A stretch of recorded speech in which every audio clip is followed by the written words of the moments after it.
Alright, let's do some one-step conversions. So the question says, convert the following using conversion factors. Let's just dive right in. In these questions, what you'll want to do is identify two things. One, what they're giving you, and that'll usually be a number, and two, what they're asking for. So watch out for question words, and then write down the units in particular. So in this one, it says, the tallest man in medical history, whose name was Robert Pershing Wadlow, was 272 centimeters tall. How tall was Mr. Wadlow in meters? So what they're giving you is 272 centimeters, and make sure you include the units there. And what they're asking for is meters, and notice I'm paying particular attention to the units that they're asking for. So they're asking how tall he was, but in meters. Alright, now once you've identified those two things, what they give you and what they're asking for, you want to write down a conversion factor that relates those two units. So how do centimeters and meters relate to each other? And you'd want to have memorized that there are 100 centimeters in 1 meter. Centi means 100, kind of like a century is 100 years, so 100 centimeters in 1 meter. Now once you have the conversion factor, take the number they give you, so 272 centimeters. You're always, whenever you do a conversion, you're always going to write a multiplication sign, a fraction bar, and the units that you start with are always going to go on the bottom of the fraction because you want them to cancel out when you do your conversion. Alright, now we're going to fill that fraction in using the conversion factor. So next to centimeters is going to go 100. Going over the fraction bar is like going across the equal sign. And on top we're going to write 1 meter. Centimeters cancel out, we're left with meters, which is what you want. And the way you'd plug that into a calculator is 272 times 1, hit enter, then divided by 100 and hit enter. You should get 2.72 meters. And that's your answer. It's around 8.9 feet tall.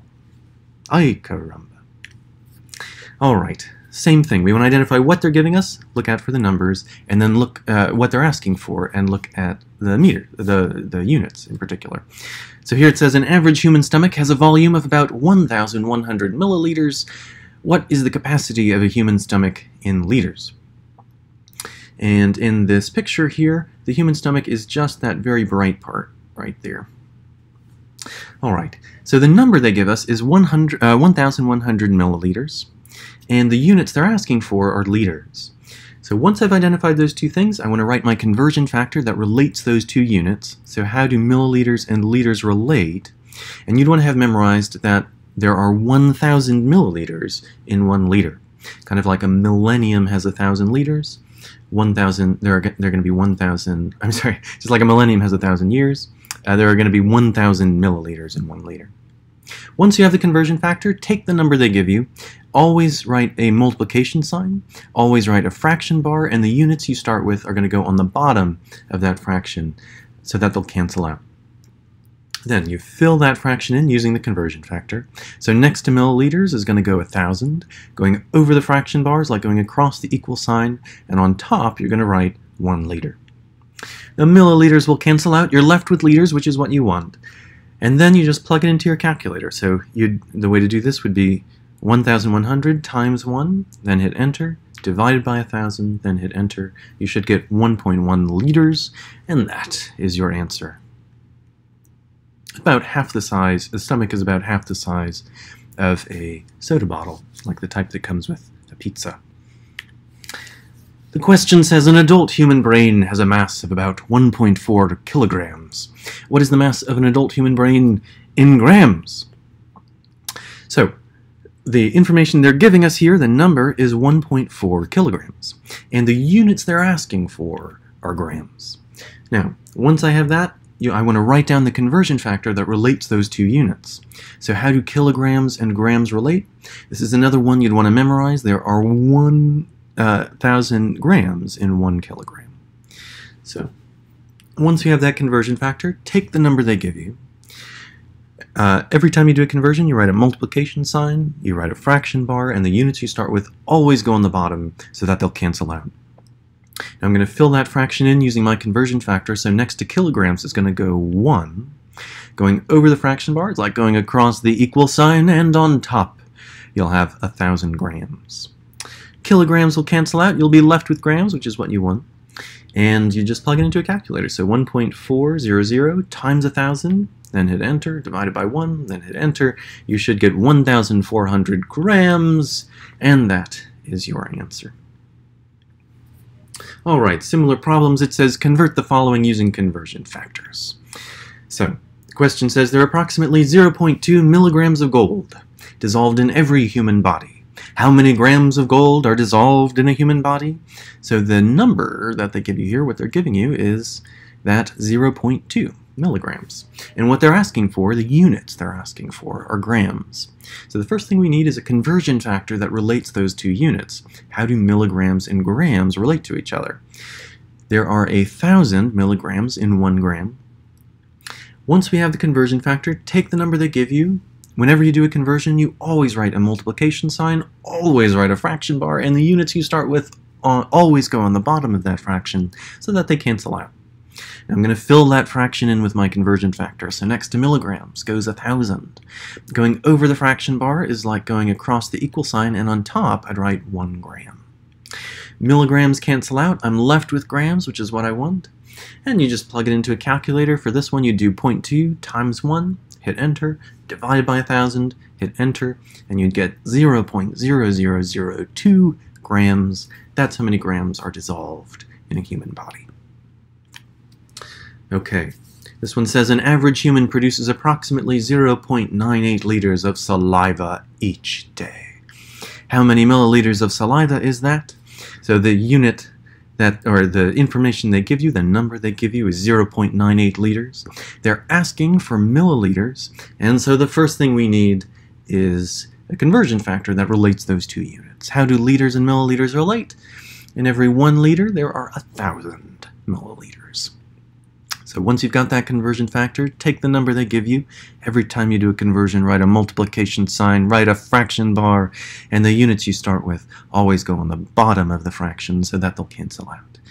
Now I'm going to fill that fraction in with my conversion factor. Next to liters goes 1.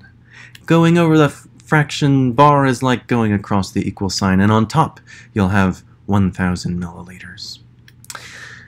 The liters cancel, you're left with milliliters, and when you plug it into a calculator, you'd put 0.98 times 1,000, hit enter, divided by 1, hit enter, and you'd get 980 milliliters. That's your answer. A human produces about 980 milliliters of saliva every day. A milliliter is around 20 drops, so that's a lot of milliliters, and it's also disgusting. This question says a fast food hamburger can contain 1,920 milligrams of sodium. Sodium is that shiny metal there. You don't often see it exposed because it's so reactive it'll burst into flames when it comes into contact with the water in the air. If you put it into water, it just explodes. So, but it looks like that, and it ends up being in meat and in anything that has salt in it. It says how many grams of sodium is that? So the number they're giving you here is 1,920 milligrams, and the units they're asking for are grams. So the first thing we need is a conversion factor that relates those two units. How do milligrams and grams relate? Well, there are 1,000 milligrams in 1 gram. Once you have the conversion factor, take the number they give you. Every time you do a conversion, you write a multiplication sign, you write a fraction bar, and the units you start with always go on the bottom so that they'll cancel out. Once you, now then you fill that fraction in with your conversion factor. So next to milligrams, you've got 1,000. Going over the fraction bar is like going across the equal sign, and on top you have 1 gram.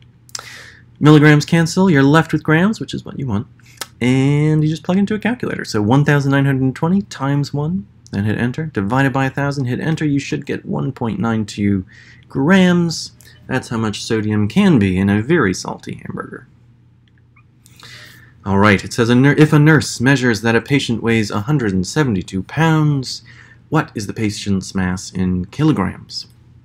So the number they're giving you, that's 172 pounds. The units they're asking for, that's kilograms. So the first thing we need is a conversion factor that relates those two units. How do pounds and kilograms relate? Now this is a really useful one to have memorized, and it is that there are 2.2 pounds in every 1 kilogram. Okay, So then, once you've got that conversion factor, you take the number they give you, you write a multiplication sign, a fraction bar, and the units that you start with on top always go on the bottom so that they'll cancel out. You fill that fraction in with the conversion factor, so next to pounds is going to go 2.2. Going over the fraction bar is like going across the equal sign, and on top you put 1 kilogram. Pounds will cancel out. You'll be left with kilograms. Plugging it into a calculator, you do 172 times 1, and hit enter, divided by 2.2, hit enter, and you'd be left with 78.2 kilograms, and that would be your answer. Thank you so much for your attention.